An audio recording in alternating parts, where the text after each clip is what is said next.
Hello and welcome to another Data Science Cornwall video. Today we're going to be looking at how to typeset mathematics in various kinds of publications, whether it's publications for print in the form of papers or books, or for online publications, so in online articles or in blogs. The technology we're going to be looking at today, the method, is fairly old, but it's still with us because it works so well.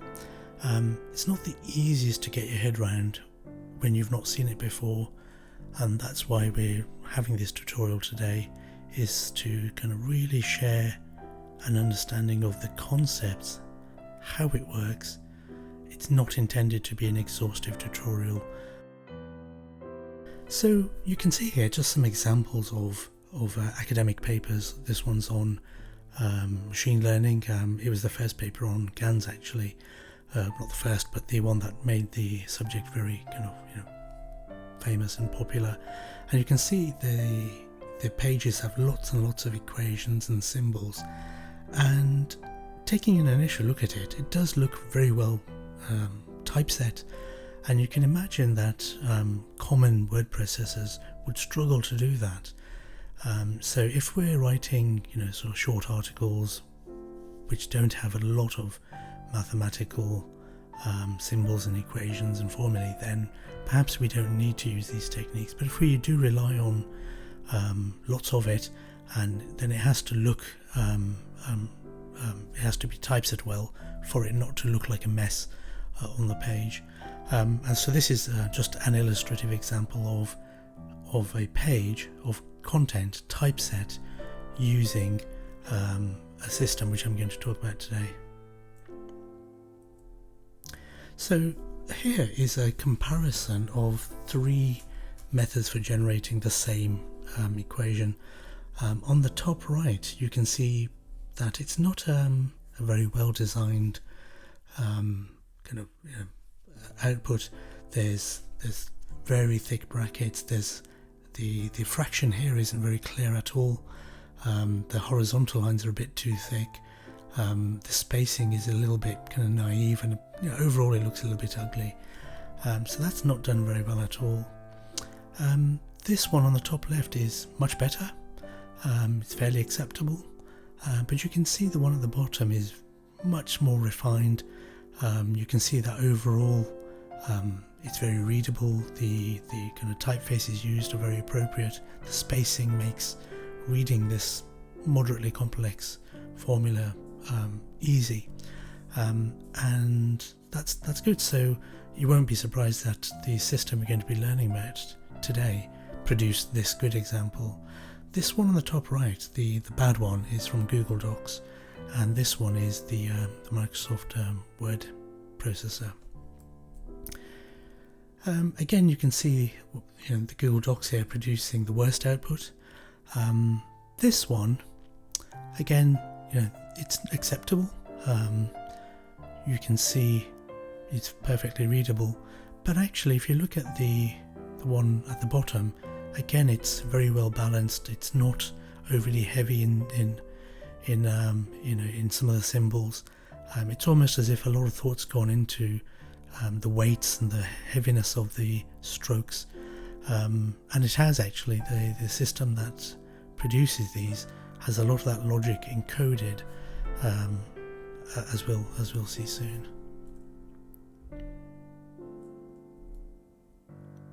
And this is a slightly more challenging test for this software, where we've got a more complex fictional equation, and in the summation, in the limits of the integral, you can see I've put another sum in there, and the spacing here is not that good at all. This one I think is the Microsoft Word one, and again it's readable, but it could be better. It's a little bit scrunched up, and the most professional is the one at the bottom. You can see that it didn't struggle with typesetting and ranging that at all. So that's just some of the aesthetic aspects as a bit of a motivator. It's not the only motivator for this. So let's start with a bit of a story around how all this arrived. So Donald Knuth is a leading light. He's one of the most famous and most productive, I guess, scientist. He's a computer scientist, mathematician. His body of work is really kind of well known and will last hundreds of years.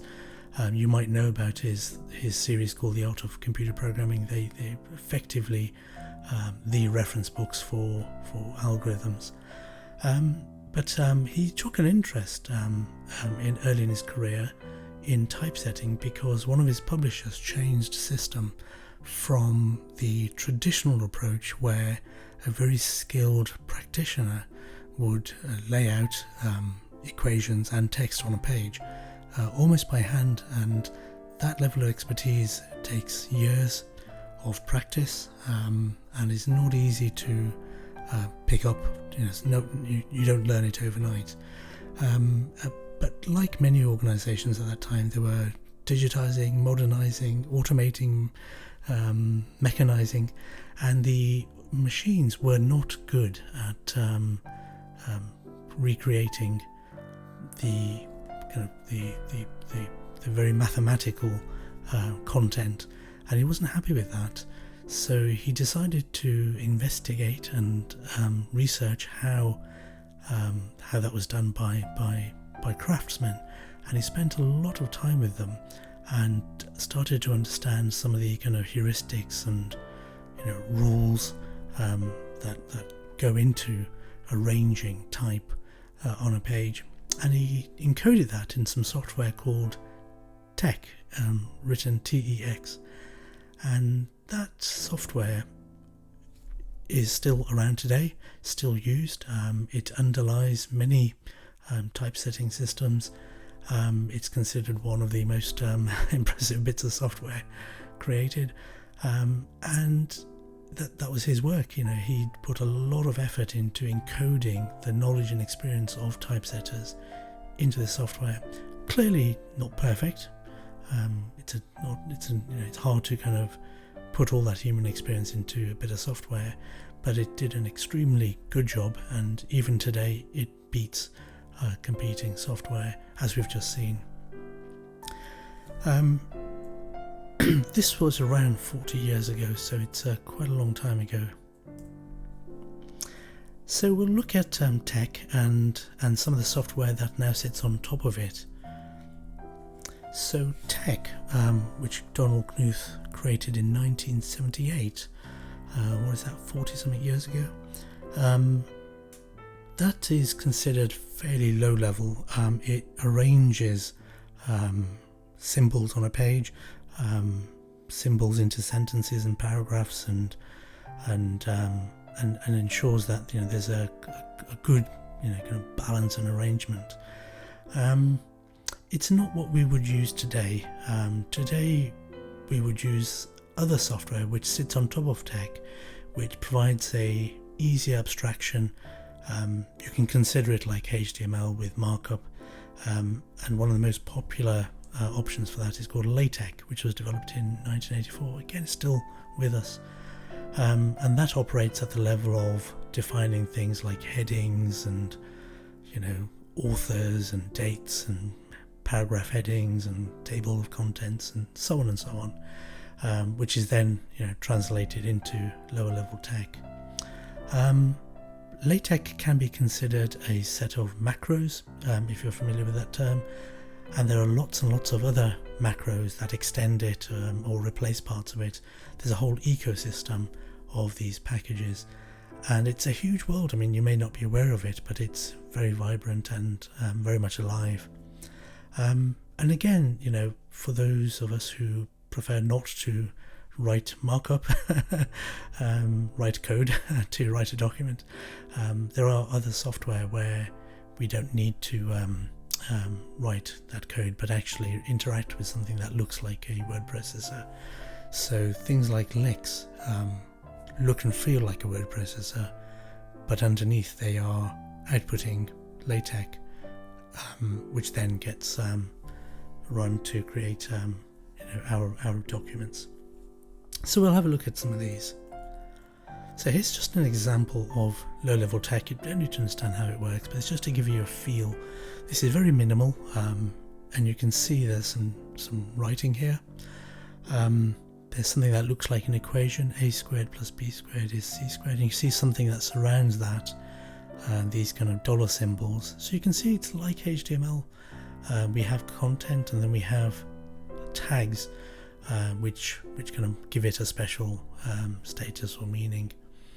So it's similar to HTML if you're familiar with that. I've chosen some words here like fjord and efficiency and fiasco because they will demonstrate to us some of the refinement that's gone into the typography. So let's have a look at that. I'm going to switch page now to an example of that text. This is a text file, so I'm going to run tech on that source code, as it were, that definition of the document, and it's output a DVI file, which isn't so common these days, but it was a device independent file. In the 80s and 90s they were more common, and they were what you would call today a PDF. They're equivalent in some sense. So I'm going to convert that DVI file into a PDF. There we go, and I'm going to open that PDF, and there we've got a page, and you can see that it's created some simple output. I'll just zoom into that a little bit there, and you can see it's got the ability to really do some interesting, fairly advanced typesetting, and the words we were focusing on were fjord, efficiency and fiasco, and you can see the F and the I in fiasco have been brought together, and that's an intelligent choice. It's a choice we can override, but some of the more proficient typesetters would do that. Similarly here, the Fs are overlapping because it makes sense when you're reading at a distance to do that and not have unnecessary space between them. Similarly here, it's really well balanced. Great, so that's tech, which we don't ordinarily use today. This is just pointing out how you can see the intercharacter spacing has been really well done, and sometimes they've been replaced with new ligatures, which make more sense.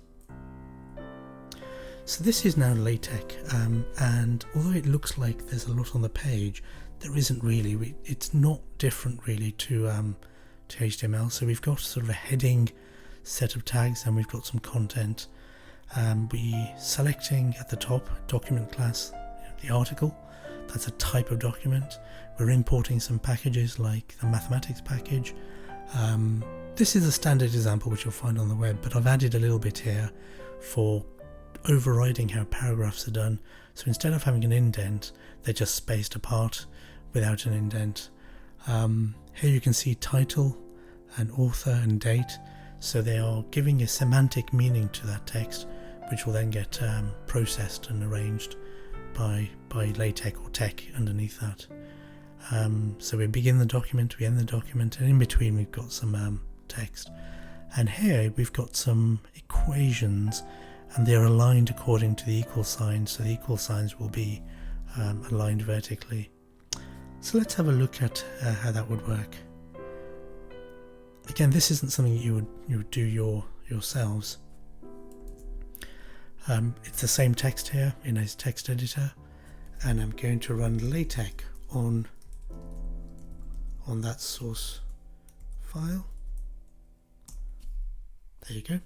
And now I'm going to, it should open by default. Modern version of this software create PDFs, because these days people don't really need other kinds of formats, although you can convert, you can generate many different kinds of output documents, from HTML to SGML if you still use that, RTF, all kinds of outputs, but PDFs are the most common. So let's open that PDF. There you go, and that's a nicely laid out page. You can see there's some really nice margins there. The text itself looks really professionally done. and you can see the equations are numbered and aligned according to the equal sign, and overall it looks really rather nice. So that's LaTeX, and again, you could, if you wanted to, learn all the various kind of options and the most common packages and write this kind of source code, and many people do, but personally I think that's not always a good use of time. It happens to be what most people do actually, but I don't agree with them. So let's look at what other options we've got. There you go, looking at the output from LaTeX. So Lyx is what I mentioned earlier as something that looks more like a word processor. Here's an example of just a screenshot, and you can see it's got very familiar kind of buttons like save and so on. You can see there's kind of section headings and paragraph sections and figures, diagrams that you can include. And it works very much like a word processor. So let's have a look at that. Before we do, it's worth saying Lyx is open source. It's available on all the platforms, Windows, Mac, Linux, and so on. I think it originated on Linux, and it's an old piece of software that's still being developed and updated because people use it, and it's very effective. So I'm going to close this, and I'm going to open Lyx. By the way, when you install Lyx, you'll have to install the LaTeX software, and that is usually packaged up as a bit of a distribution. If you Google LaTeX in Windows or LaTeX in Mac, you'll be taken to the most popular kind of distributions for your computer. There was some fragmentation in the past, but more or less now there's just one or two good options. And it's worth kind of investigating those first, because if there's any issues, other people are using it, and you can share problem solving. So you have to install your LaTeX, which includes Lyx tech first, before you install Lyx. So let's create a brand new document just to kind of see how it's done, and I'm just going to type a word. And if I try and type 2 spaces, it won't let me, and the reason for that is this way of working is very different to traditional word processors, where people would try and lay out a document themselves using spacing and page breaks and pressing return for extra kind of space between paragraphs and so on. The whole idea behind Tech and LaTeX is that it decides how best to lay out your content. So it doesn't make sense to try and force it to, create several spaces between words, or, if I try and create extra space by pressing return lots of times here between those 2 paragraphs, it's not going to let me. So it's enforcing that kind of concept, separation between content and style. So I can type something like the quick brown fox jumps over the lazy dog, and I'll just kind of copy that.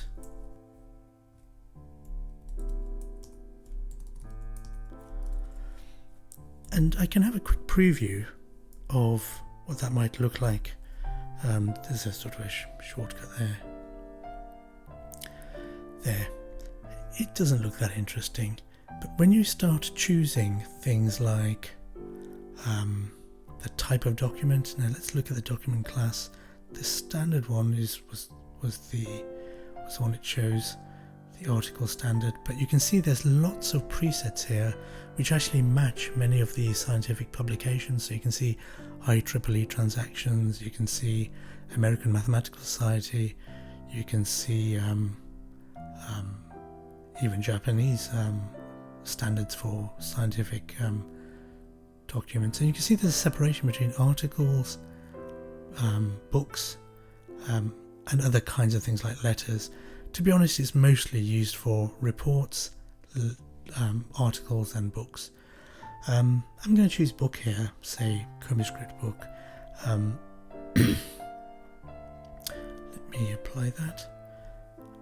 I might try and hint and say, well, actually I want my main text to be sans serif instead of Roman, and you can have that kind of control over the kinds of typefaces that are used, so you can do that. Each of those document classes brings with it a set of norms for design, and it's worth sticking with them, but you do have the option of overriding some of those things. So what they also come with is definitions for sections, so I might type some text and turn that into maybe a title or a heading, and that's done from this section here, this menu. So you can see these essentially are the tags in LaTeX. So I can have a quote, or I can have a part or a chapter, a section. These are the unnumbered versions. I can have title, so I can have title there. I might have a chapter heading called, I don't know, in the beginning. Let's call that a chapter. Now let's see a preview of what that might look like. So you can see there's kind of a title, it's put in a date automatically, and on the next page it's given me a chapter heading, and you can see how it started to arrange that, and you can see how that's working. Now in terms of exporting, you obviously save the file that you're working on, but you can export. PDF is the standard output, but you can output HTML, you can just output the LaTeX if you really want to, and there are other kind of formats like the rich text format and so on. Now I'm going to open up a document that I've been working on. If I can find it, there you go. I'll close the one we were working on. Now here it's a book document class. There's a title, there's an author, table of contents, which are generated from those headings, similar to other word processors. And here I've got included documents. Here's a part heading, so if I click on that you can see it's part. There you go, the part.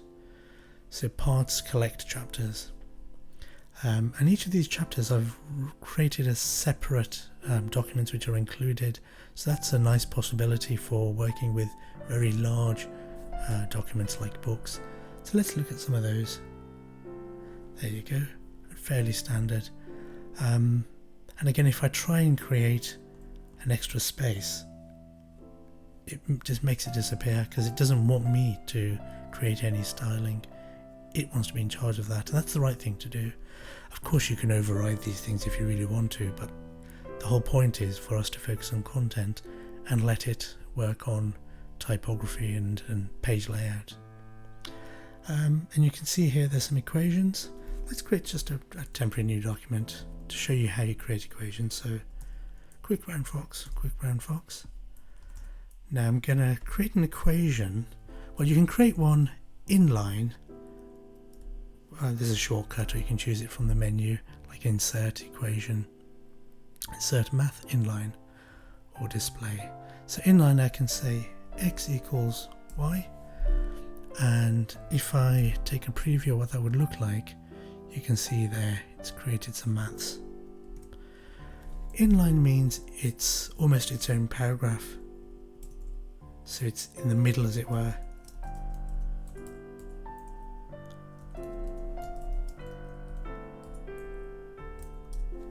There, and if I take a preview of that, you can see there it's created a nice equation between the other two paragraphs.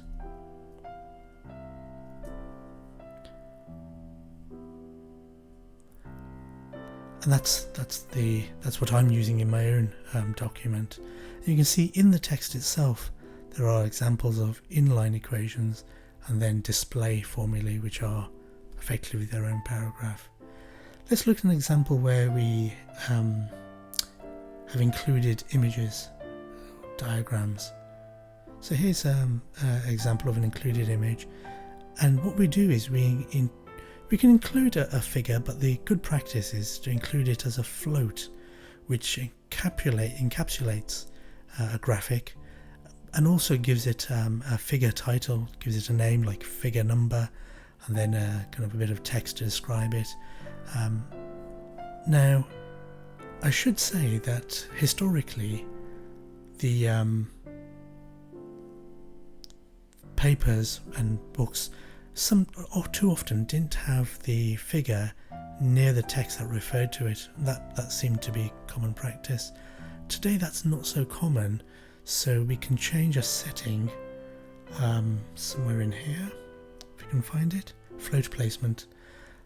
So the default is the historic behavior, but I've changed it to here definitely, which forces tech to place the figure logically where I've put it. But because it works with fuzzy rules, if it really doesn't make sense, it'll move it, but it'll try really hard not to. Another common thing that's useful for large documents is references. So I can create labels like this anywhere in the document, most usually around chapter headings or appendix headings or figures, and then I can refer to them in the text, and they get substituted. So that will eventually turn out to say figure whatever it is, 7.4. And if I add new figures, they're all automatically numbered. Great, so that's there. I should also say that the default type of image is a vector format like PDF, which is nice because they're very space efficient and the quality is maintained through the workflow. It avoids rasterizing images if it can avoid doing that, which means you get very good, publication quality output. Let's export this and see what pops out. Export PDF, and that will crunch through all that included text, included documents, and convert it to a PDF. I'm overwriting my previous one, and I'm going to then have a look at it. So this is in progress. This is something I'm just working on.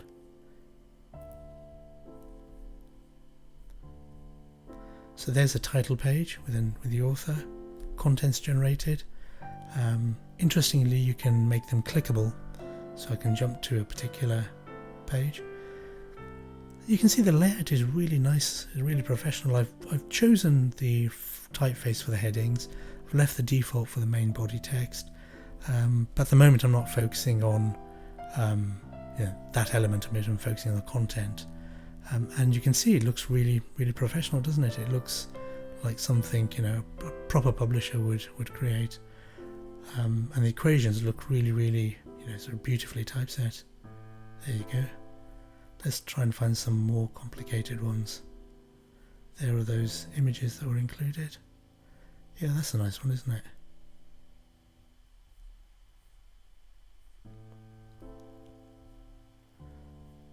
They're almost a joy to look at. Great. What I haven't done there is talk through how to create those equations, and I will do that next. So let me close that. They're just showing some examples that are output from Lyx, which actually is the output from LaTeX. It's just that Lyx might be suitable for yourselves if you're not wanting to edit the source code for your documents.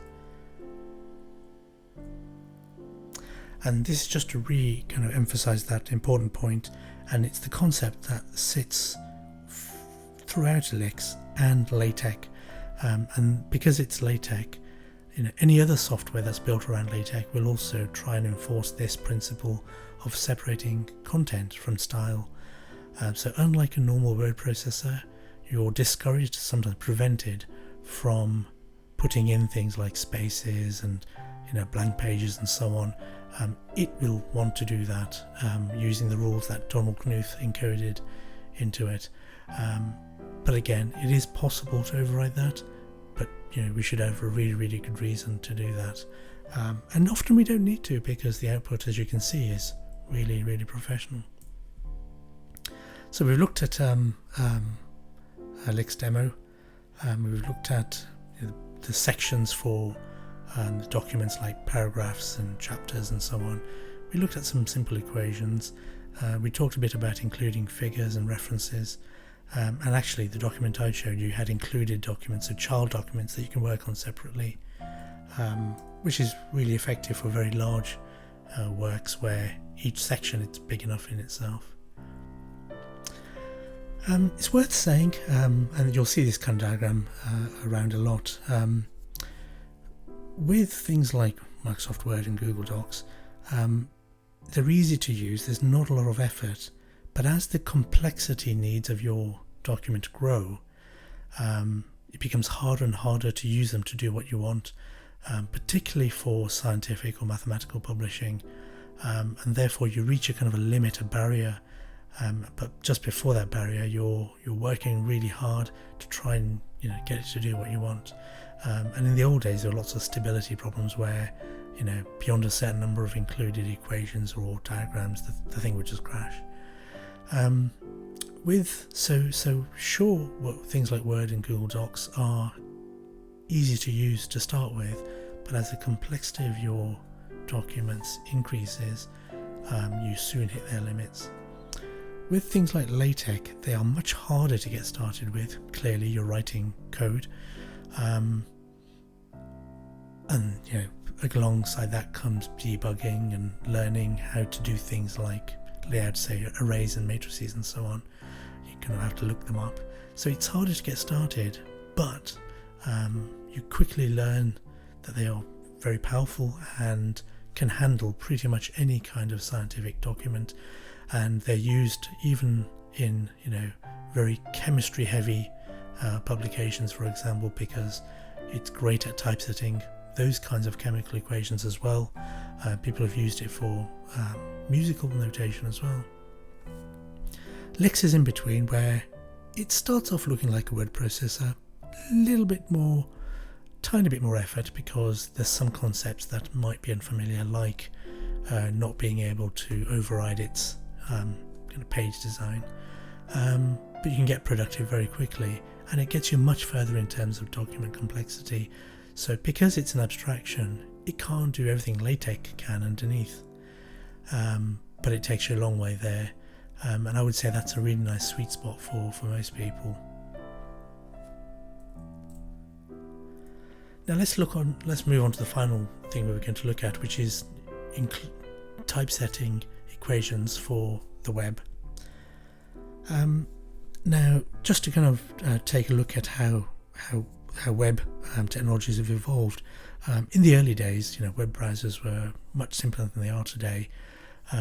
Today, they've included all kinds of technologies from, kind of GL accelerated graphics and virtual reality and so on, with the A-frame, for example. Included in all modern browsers is the ability not just to do CSS and SVG, but also something called MathML. It was standardized as a web standard, and therefore it's in all the standard web browsers, and it's a way of defining, using markup, mathematical expressions. The honest truth is that it's really difficult to use, it's not friendly, and in fact the opinion even of the standards bodies is that it wasn't really intended for humans to write. So HTML, we kind of can do that. CSS, yeah. SVG, you can read it, you wouldn't really want to write it, but you could if you really wanted to. MathML is horrible. So other standards have emerged which aren't part of the core, but are included with standard JavaScript libraries. So MathJax is a really good and popular example, which is more friendly, and what it does is it uses the available mechanisms underneath. So if a browser supports MathML, it'll use that to display the equations. If it doesn't, it'll fall back onto SVG. If that's not available or not working, it'll fall back onto kind of CSS or even just generating bitmaps. I'll have to check that, but there is a fallback mechanism there. So here's just some example code. So MathJax is available for, and things similar to MathJax are available for many different web platforms. You're creating your own kind of web pages or integrating into things like, I don't know, Django and WordPress and so on. I'm using Blogspot or Blogger just as an example. So here in the source template, I've just included the library, MathJax library, and just a little bit of configuration. You only need to do that once. And here's an example of the kind of output it creates. Let's click the link just to kind of see. So this is now loading up a web page. It's actually one of the articles on Data Science Cornwall's blog, and you can see there, so that equation there is created with MathJax. Let's look at another one. Here's some more there. They're not particularly complicated, but they're there, and they would look much better than kind of including bitmaps or just trying to recreate equations with plain text. Great, so that's there. Let's now look at making some ourselves. So we'll look at again some inline maths, some display maths, and if we have time we'll look at some matrices and arrays. Great, so I'm just logged into my blogging platform. Again, it's very similar to WordPress and other platforms, or even if you're rolling your own web pages. So I've got a blog article here, which I'm kind of editing, and you can see standard kind of editor here with sections and text. And here, if I zoom in, you can see I've got symbols here now, the dollar symbol surrounding an x squared, and you'll see how that's translated into, if I do a preview, that's translated into x squared. You saw the transition just then, and the y there is also typeset mathematically. So that's really nice and easy. And here I've got double dollar signs, which means it's a display equation, effectively its own paragraph. And I've got y equals ax squared plus c. And again, you can see how that presents itself as a nicely formatted equation there. Looking at some of the other ones, here's something inline, and again here is I'll just zoom in there. This is another display equation, and you can start to see some of the code that comes from LaTeX. So /sum creates the sum symbol, underscore with those kind of braces tells it what to have as the lower limit, and then this is the upper limit. This is frac for fraction of 1 over x, and you can see how that turned out just there. There you go, and this is a web page. Let's now look at some aligned equations, and again we use essentially it's LaTeX that's being used in the web, and the library is translating that LaTeX. So learning LaTeX once is useful in all kinds of scenarios, because that's what everyone assumes you know, and that's the standard then that is used on different platforms and different software. So the standard in LaTeX is to create a new environment for begin, a new align environment, and we set equals as the character to align to, and then all the subsequent equals will be aligned. This is just a kind of a delimiter for end of line, and if we look at what that creates, there you go, you can see a 3-line expression, and the equal signs are aligned really nicely. It's great. So you can see how it works. The main point is that it's markup similar to HTML. You can use references to kind of see what the actual syntax and what the actual kind of code is. Again, it's not that difficult. This creates a matrix, A, B, C, D, and let's have a look at what that looks like. There you go. A matrix is a more recent development than an array, which here doesn't by default have brackets around it. CC is centered, so you can have the elements left aligned or right aligned, which can be useful. Let's see what that looks like there. This one's a slightly more interesting example. but it's the same idea. And you can see the use of symbols like chi and lambda. Slash pi would be pi, for example, and so on. There you go. So here the left hand side is left aligned, and you can see that in the code. So LCR, the first column is left aligned, then centered, then right aligned, and that's what the output looks like. So that's kind of a little overview there of how this works. I'm going to leave you with a couple of useful pointers. There are several really nice online kind of snippet editors, as it were, where you can practice your equation creation. As I say, in Lyx, a lot of those things are in the menu GUI already, but not everything is. So you sometimes have to hand code it. So if I write y equals x, I can see it's creating that as a bit of a preview. Let me create a PDF. Let me make it large. Let me make a PNG and then make it large. There. So you can see y equals x creates that. Let me zoom in a bit there. Now let's practice some other kind of symbols. So if I say slash LEQ, that's less than or equal to. I can have equals, let's say sum,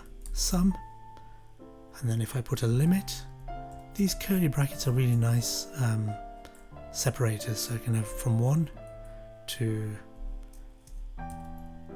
something like, say, 2, or I can say infinity, and the symbol is infinity there. So you can see it's really nicely done. If I have a fraction, slash frac, 1 over x, and I can have fractions within fractions, so I can have fraction, whoops, I think I overdid it there, I can have 3 over x, I might say 1 minus. So you can see how it kind of does that, and this is a nice way to kind of practice making those equations, and you can export these if you want the the bitmaps or even the PDFs or SVGs. So that's a nice kind of handy tool to be aware of. As it happens, one of the best references for kind of quick reference is actually a Stack Exchange article for MathJax, and it's quite long, but it's got all the most commonly asked kind of questions all summarized on one page. So how do you make a squared, or how do you make a delta symbol, how do you do arrays, it all seems to be there. How do you do kind of right arrows and so on. So that's useful, so I'll include that as a link. So I'll stop there and just to kind of re-emphasize what we've done today. We've learned about tech and LaTeX because they are very commonly used in science, maths, data science, engineering, and they are primarily used to create kind of equations and in scientific documents.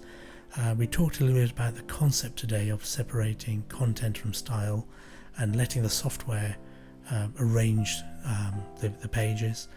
We looked at a few tools. I mean, we had a little demonstration of LaTeX. We used Lyx. The kind of university kind of student community seems to be looking at overleaf, which I'm not sure adds a lot of value because it's just the same thing in the web. It doesn't really abstract away like Lyx does, but it seems popular, so you can certainly have a look at that. You can have multiple authors on that thing. Yeah, so have fun with that.